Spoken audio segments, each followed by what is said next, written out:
마태복음 17장 1절에서 8절 말씀을 우리 한 절씩 교독하면서 읽도록 하겠습니다. 엿새 후에 예수께서 베드로와 야고보와 그 형제 요한을 데리시고 따로 높은 산에 올라가셨더니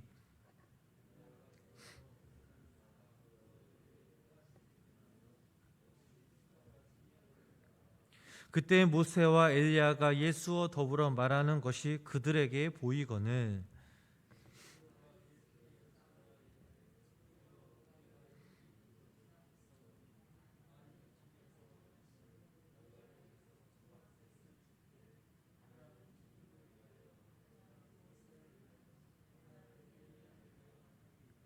말할 때에 호련히 빛나는 구름이 그들을 덮으며 구름 속에서 소리가 나서 이르시되 이는 내 사랑하는 아들이요 내 기뻐하는 자니 너희는 그의 말을 들으라 하시는지라. 예수께서 나와 그들에게 손을 대시며 이르시되 일어나라 두려워하지 말라 하시니 제자들이 눈을 들고 보매 오직 예수 외에는 아무도 보이지 아니하더라. 아멘. 오늘도 하나님의 크신 은혜와 사랑이 우리 성도님들 삶 가운데 함께 하시길 주님의 이름으로 간절히 축원합니다. 오늘 본문 말씀에서 예수님은 베드로와 야고보, 요한 이 세 제자들과 함께 높은 산에 올라가셔서 놀라운 신비를 체험하게 하십니다. 자, 우리 본문 1절부터 2절 말씀, 두 절의 말씀을 우리 다시 한번 우리 함께 읽어보도록 하겠습니다. 엿새 후에 예수께서 베드로와 야고보와 그 형제 요한을 데리시고 따로 높은 산에 올라가셨더니 그들 앞에서 변형되사 그 얼굴이 해같이 빛나며 옷이 빛과 같이 휘어졌더라. 아멘. 이제껏 예수님은 제자들과 함께 동고동락하면서 예수님을 통해 초자연적인 그런 사건들을 많이 보여주셨고 제자들은 그것을 많이 보고 경험하였습니다. 병자들이 고쳐지고 또 귀신 들린 자들에게서 귀신이 쫓겨났습니다. 그러나 이전과는 다르게 오늘 이 말씀에서는 비교할 수 없는 그런 사건을 예수님께서 보여주셨습니다. 자, 1절 말씀을 보면 엿새 후에라고 기록되어 있습니다. 엿새 후란 바로 앞서 기록된 예수님의 그 십자가의 고난에 대해 첫 번째 예고가 있었던 그때로부터 6일 후를 가리킵니다. 예수님께서는 공개적으로 십자가의 고난에 대해 예고를 하신 후 세 제자들만 따로 선택하여서 변화산, 즉 높은 산으로 데리고 올라가십니다. 그렇다면 왜 이 세 제자들과 그 산을 올라가셨을까요? 성경을 보면 이들 세 사람은 다른 제자들과는 달리 특별한 사명이 주어졌다라는 그 사실을 알 수가 있습니다. 베드로는 모든 제자들의 대표로서 예수님의 승천 이후 초대교회를 이끌어야 할 책임이 주어졌던 인물이었습니다. 야고보는 최초 12사도 가운데 최초 순교의 사명이 주어졌고 또 그의 형제 요한은 사도들 가운데 마지막까지 남아 예수님을 전해야 하는 그런 사명이 주어졌습니다. 그런데 문제는 이토록 중요한 그 사명을 감당해야 할 이들이 아직도 메시아로서의 주님의 그 사역에 대해 인간적인 생각을 버리지 못하고 있었던 것이었습니다.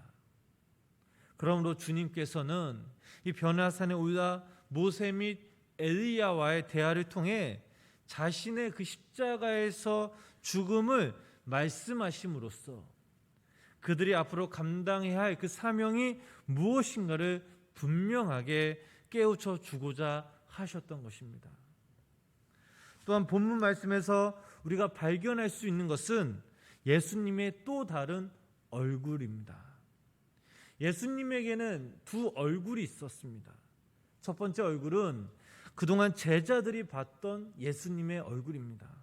즉 3년간의 예수님의 모습이죠. 그런데 여기서 사람들과 달리 예수님의 얼굴에는 또 다른 얼굴이 있었습니다. 예수님에게는 고통과 슬픔이 있었지만 죄가 없으셨습니다. 배고픔과 아픔도 있었지만 짜증과 불평, 원망이 없었습니다. 바리새인들과 서기관들이 예수님을 대적하지만 그러나 그들을 미워하지 않는 얼굴을 갖고 계셨습니다. 고난과 상처가 있으나 그러나 예수님의 얼굴에는 언제나 사랑과 깊은 평화가 있는 그런 얼굴이었습니다. 그런데 이게 전부가 아닙니다.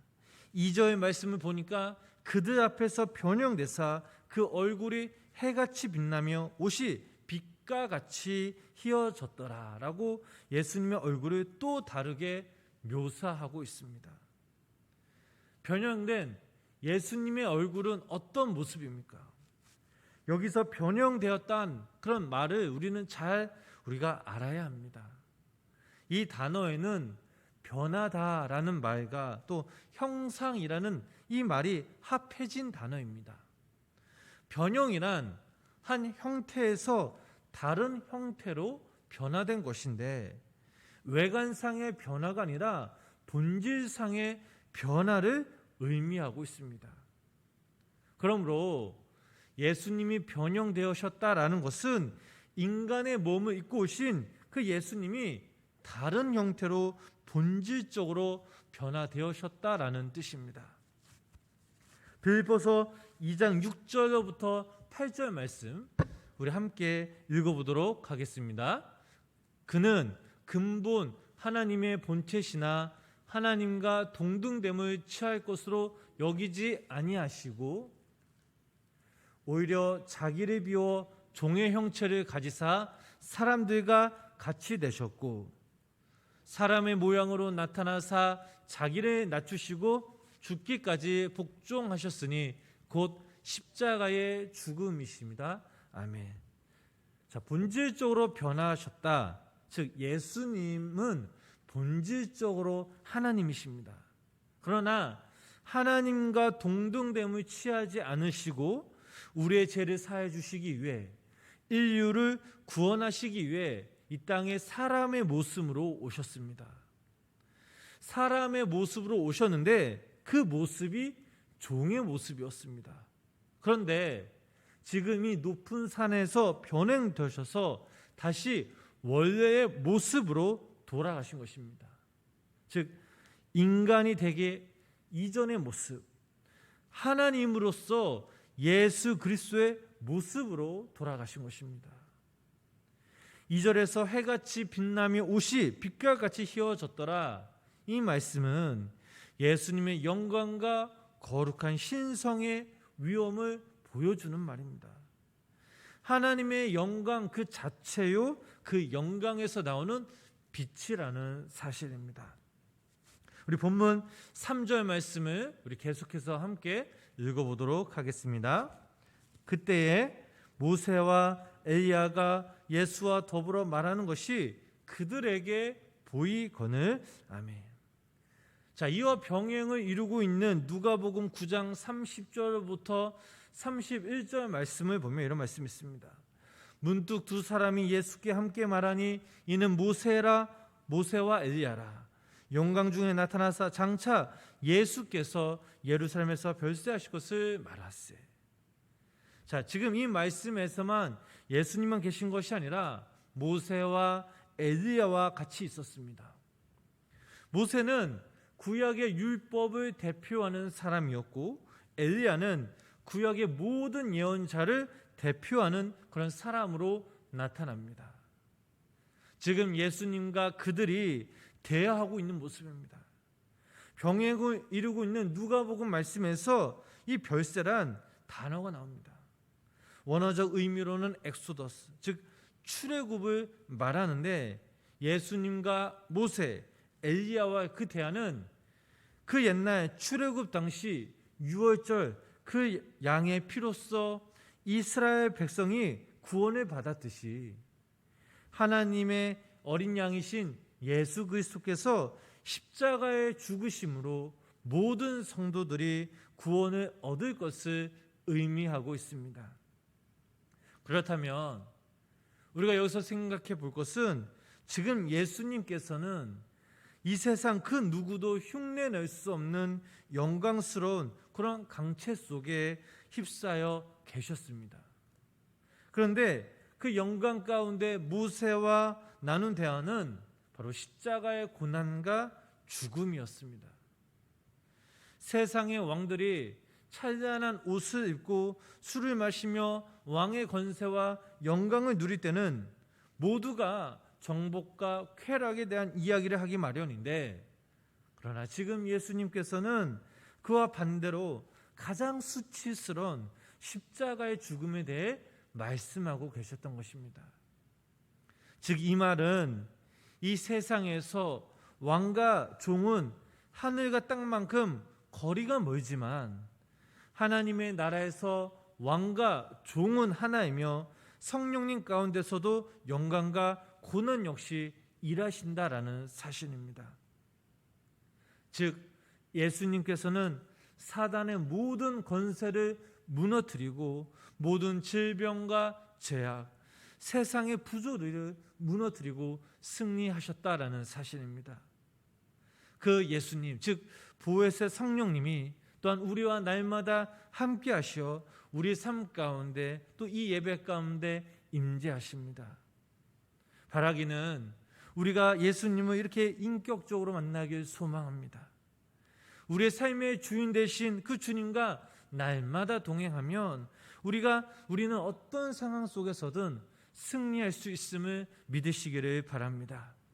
우리 계속해서 본문 4절 말씀을 우리 함께 읽어보도록 하겠습니다.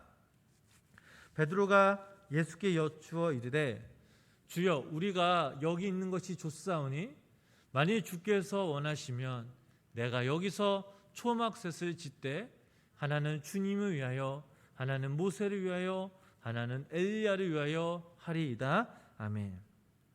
자, 이 말씀에서 예수님의 모습을 본 제자들의 반응이 나오고 있습니다.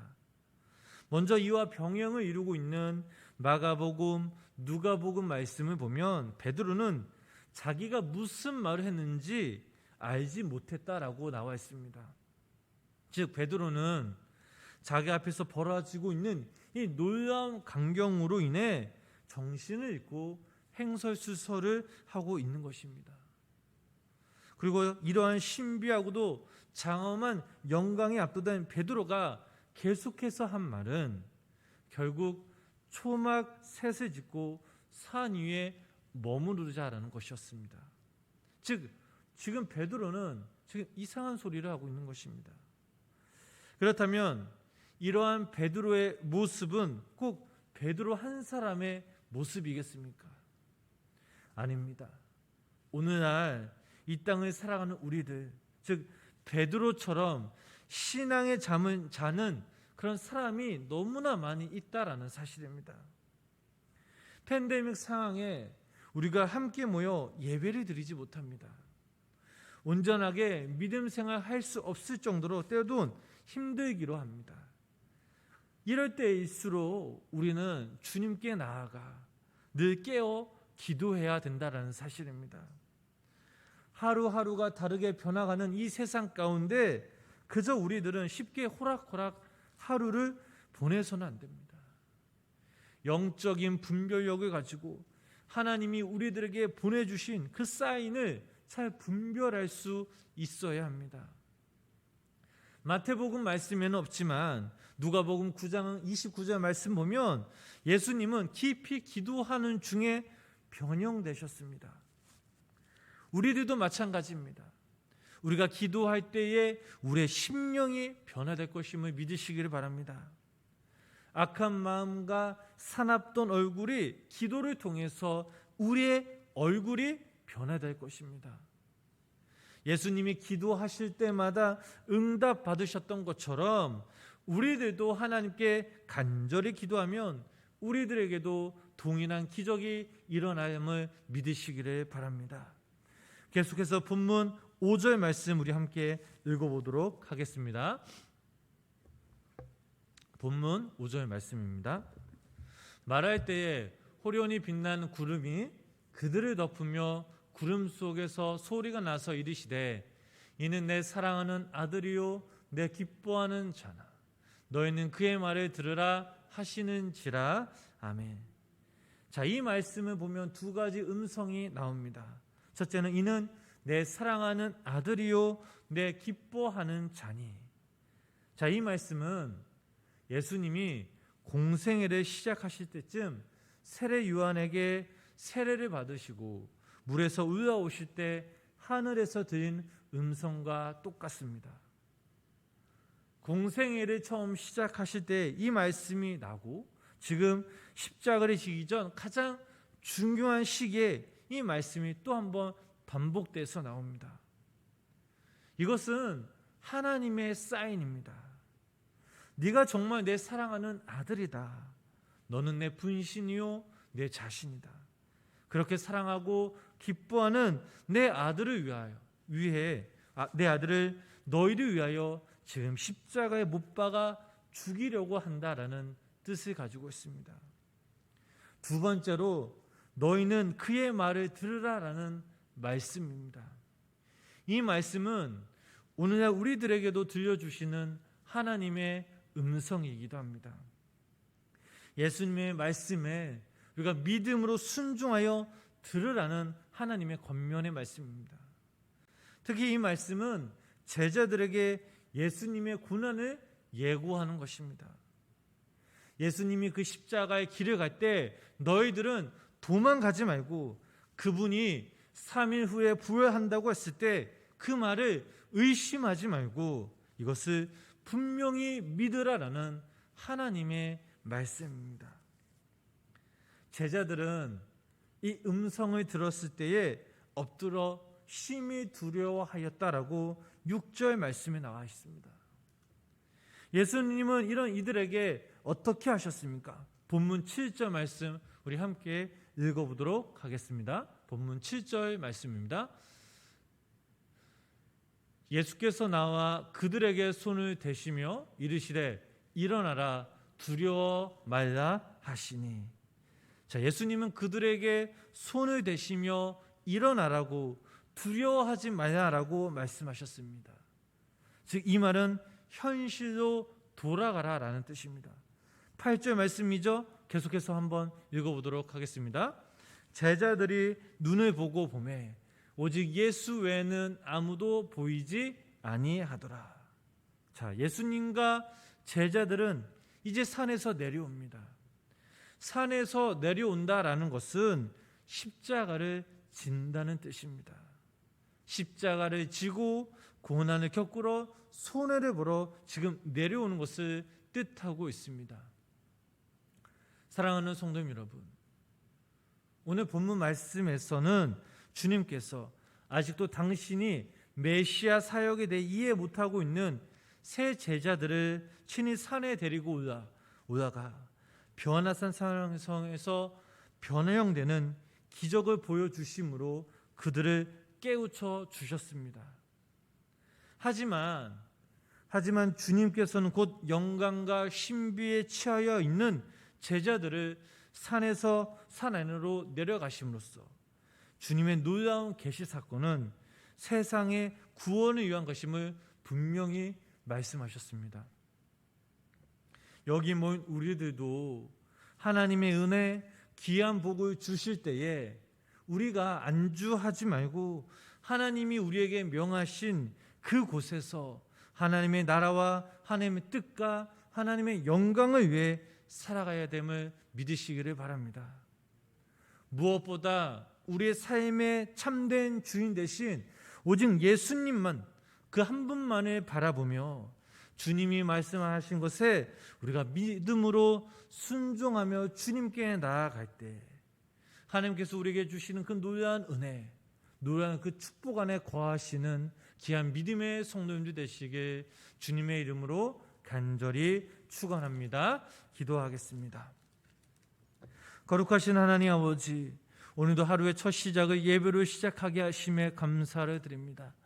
아버지 하나님, 오늘 예수님이 새 제자들과 함께 높은 산에 올라가 변형되시사 다시 한번 아버지 예수님이 이 땅에 오신 그 예수님의 그 목적과 이유를 다시 한번 하나님께서 말씀해 주심을 우리는 본문 말씀을 통해 깨달을 수 있었습니다.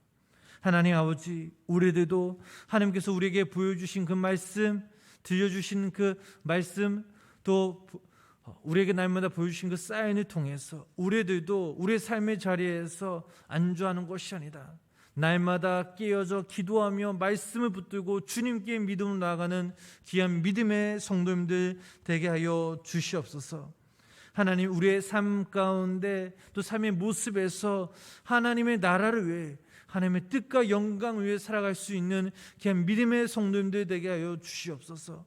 또한 아버지 하나님, 오늘도 이 새벽 또 주님의 전에서 또 영상을 통해 예배드리신 우리 성도님들 삶 가운데 하나님의 귀한 은혜와 아버지 하나님 복이 날마다 성령 충만하게 임하게 하시고, 특별히 우리 성도님 삶 가운데 성령 충만되어져서 날마다 성령님과 동행하며 살아갈 때에 하나님께 주신 그 평안의 기쁨을 날마다 누리는 귀한 믿음의 성도님 되게 하여 주시옵소서. 또한 오늘도 이 새벽 간구하는 모든 기도 제목들 우리가 더욱더 간구하며 기도하며 나아가오니 하나님 아버지, 우리의 기도를 들어주시고 하나님이 그때 응답받는 놀라운 은혜의 역사가 우리 가운데 임하게 하여 주시옵소서. 예수님의 이름으로 간절히 기도드렸습니다. 아멘.